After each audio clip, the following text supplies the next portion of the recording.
Cinema பற்றி வீட்டில் பேசினாலே கதகளி ஆடும் குடும்பத்தில் இருந்து வந்தவர்தான் நடிகை தேவிகா அவர்கள்.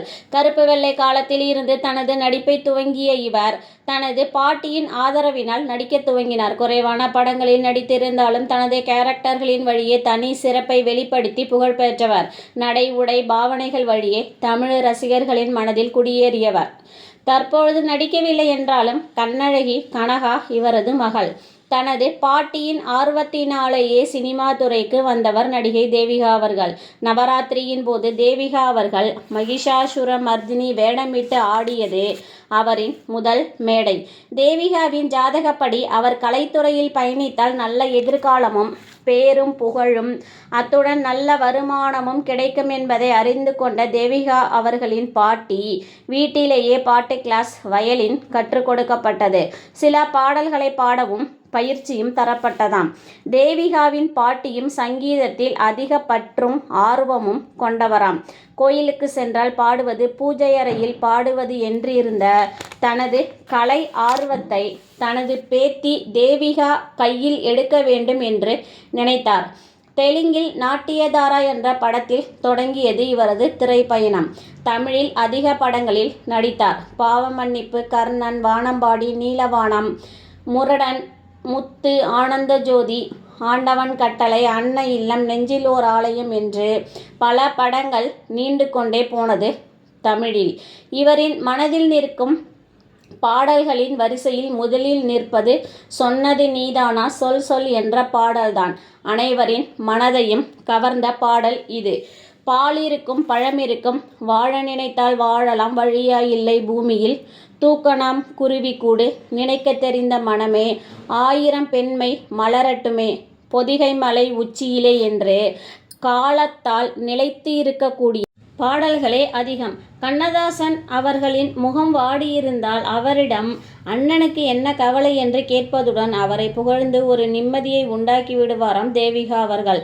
உங்களுக்கு வேறு நடிகையே கிடைக்கவில்லையா என்று பலரும் கேட்கும் அளவு கண்ணதாசன் அவர்கள் தயாரித்த அனைத்து படங்களிலும் தலை காட்டி விடுவாராம் தேவிகா அவர்கள். பூர்வ ஜென்ம இரத்த பந்தமா என்று இருவரும் யோசிக்கும் அளவு அவ்வளவு அன்பாம் தேவிகா அவர்களின் மீது கண்ணதாசன் அவர்களுக்கு. தேவிகா அவர்களை யாரேனும் ஏதேனும் குறை கூறிவிட்டால் போதும், அவ்வளவுதான் கண்ணதாசன் அவர்கள் சண்டைக்கு போய்விடுவாராம். நந்தன் படைத்த பண்டம் நாய் பாதி பேய் பாதி என்பது போல தேவிகாவின் பணத்தையும் சிலர் அபகரித்தார்கள். ஆனால் தேவிகா வருந்தவில்லை. நாளும் நாளும் சோதனைகளை தாண்டி மற்றவர்களுக்காக வாழும் பெண்களில் தேவிகாவும் ஒருவர். உன்னை பார்த்தா மட்டும்தான் எனக்கு என்னம்மா என்று கேட்க தோணும் அளவு பிரியம் கொண்ட கண்ணதாசன் அவர்கள் தேவிகா அவர்கள் வாழ்க்கையில் மட்டும் தோற்று போய்விட்டார். ஆண் துணை இல்லாமல் தம்மை தாமே பாதுகாத்து கொள்ளவும் அவர் தயங்கியதில்லை என்று கூறுகிறார். வாழும்போது உலகம் கூடி வரும், தாழும்போது ஓடிவிடும் என்பதை உணர்ந்த தேவிகா அவர்கள் கராராக சம்பளம் தந்தால்தான் நடிப்பேன் என்று சொன்னதே இல்லையாம். தயாரிப்பாளர்களுக்கு கை கொடுத்து தூக்கிய உத்தமிகளுள் தேவிகாவும் ஒருவர் என்கிறார் கண்ணதாசன் அவர்கள். நட்பு வட்டத்தில் நம்பிக்கையாக இருந்தவர்கள் தேவிகாவும் கண்ணதாசனும் அவர்கள். கண்ணதாசன் தனது வாழ்க்கையில் 3 நடிகைகளை மட்டுமே பாராட்டி எழுதியிருக்கிறார்.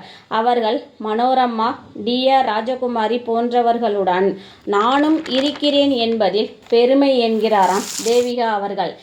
நடிகர் திலகமும் நானும் ஜோடி சேர்ந்த முதல் படம் பாவமன்னிப்பு வெள்ளி விழா கொண்டாடியது. அது அகில இந்தியாவிலேயே சிறந்த 2வது படமாக தேசிய விருது பெற்றதும் எனது சொந்த படமான வெகுளி பெண் தேசிய விருது பெற்றது. அந்த படத்திற்கு தொடக்க பூஜைக்கு என்.டி.ஆர். அவர்கள் வந்ததும், படத்திற்காக அவார்டு பெற என்னுடன் கல்கத்தா வரை எம்.ஜி.ஆர். அவர்கள் வந்ததும், காலப்போக்கில் இருவருமே முதல்வர்களானதும் எனக்கு பெருமையான விஷயம்தான். பிறகு 2 முதல்வர்களும் பேசி தெலுங்கு கங்கையான கிருஷ்ணா நதி நீரை சென்னைக்கு கொண்டு வந்ததும் எனக்கு மகிழ்ச்சியே என்கிறார். மற்றுமொரு மகிழ்ச்சியான தருணம் என்னிடம் ஆட்டோகிராஃப் பெற பலர் காத்திருக்கும் நிலையில் நான் பாரத பிரதமர் லால் பகதூர் சாஸ்திரி அவர்களின் மனைவியை நேரில் சந்தித்து ஆட்டோகிராஃப் பெற்றதும் எனக்கு மறக்க முடியாதது.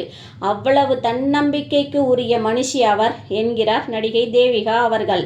அன்றைய சினிமா போல இன்றைய சினிமா இல்லை. நாங்கள் எல்லோரும் ஒரே கூட்டிற்குள் வாழும் பறவைகள் போலதான். எந்த பாகுபாடும் இருந்ததே இல்லை. ஒருவர் வீட்டு உணவு மற்றொருவர் தட்டில் கூடிதான் உண்டு மகிழ்ந்தோம். கவலைகளை மறந்து அதிக நேரம் தூங்குபவர்களை கண்டால் எனக்கு பொறாமையாக இருக்கும் என்கிறார் தேவிகா அவர்கள்.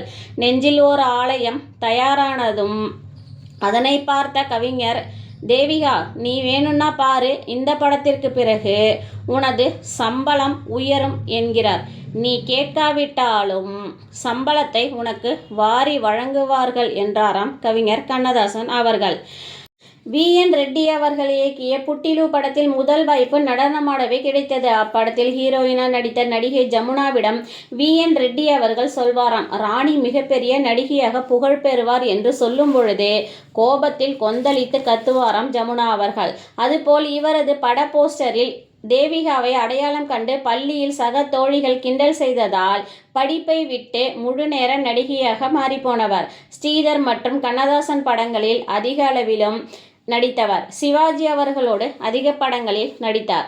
சுமை தாங்கி நெஞ்சம் மறப்பதில்லை படத்தில் கனகச்சிதமாக அந்த கேரக்டரில் பொருந்தி போயும் இருப்பார்.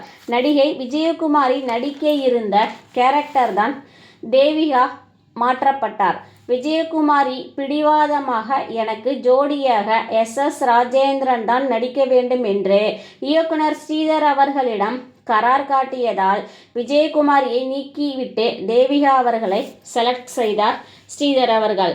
அப்படத்தில் மனைவியாக காதலியாக இருவரின் முன்பும் தவித்து நிற்கும் அந்த நடிப்பு நெஞ்சம் மறக்காத படம்தான் நெஞ்சில் ஓர் ஆலயம். தென்னிந்திய திரைப்பட மொழிகளில் புகழ்பெற்றவர். பெரும்பாலான தென்னிந்திய நடிகர்களோடும் நடித்தவர். படத்திற்கு அட்வான்ஸ் தரும்போது தயாரிப்பாளர்கள் பண பற்றாக்குறையினால் சங்கடப்படும் போது இருப்பதை கொடுங்கள், பிறகு வாங்கிக் கொள்கிறேன் என்றும் சொல்வாராம். அவர்கள் தரும் வரை அவரை கட்டாயப்படுத்தி பணத்தை கேட்டதே இல்லையாம் நடிகை தேவிகா அவர்கள். இயக்குனர் பீம்சிங் அவர்களிடம் துணை இயக்குனராக பணியாற்றிய தேவதாஸ் என்பவரை திருமணம் செய்து கொண்ட இவருக்கு கனகா என்ற மகளும் பிறந்தார். இவர் கங்கை அமரனால் கரகாட்டக்காரன் படத்தில் அறிமுகம் செய்யப்பட்டார். அன்றைய காலகட்ட கண்ணழகி என்றும் வர்ணிக்கப்பட்டவர்தான் கனகா அவர்கள். கணவர் தேவதாஸ் அவர்களுடன் ஏற்பட்ட கருத்து மோதல் காரணமாக இருவரும் பிரிந்தார்கள். மகளுடன் இருந்த தேவிகா அவர்கள் 2002 இயற்கை எய்தினார். தெலுங்கில் பிறந்தாலும் தமிழை நன்றாகவே உச்சரிப்பார் என்று கூறுவாராம் கண்ணதாசன் அவர்கள். தேவிகாவும் ஒரு தந்தையை போன்ற பாதுகாப்பு உணர்வு ஏற்படும் எனக்கு கண்ணதாசன் அவர்களுடன் இருக்கும்போது என்பாராம். தேவிகாவை எந்த விதத்திலும் குறை கூற முடியும். என்னவோ அவரது வாழ்க்கை மட்டும் சற்று சறுக்கிவிட்டது என்று தேவிகாவை பற்றி வாஞ்சையாக கூறுவாராம் கண்ணதாசன் அவர்கள். தேவிகாவின் தாத்தா தெலுங்கு பட உலகில் பிரபலமாக இருந்த ரகுபதி வெங்கையா நாயுடு அவர்களின் பேத்திதான் தேவிகா. தேவிகா அவர்களின் இயற்பெயர் பிரமிளா.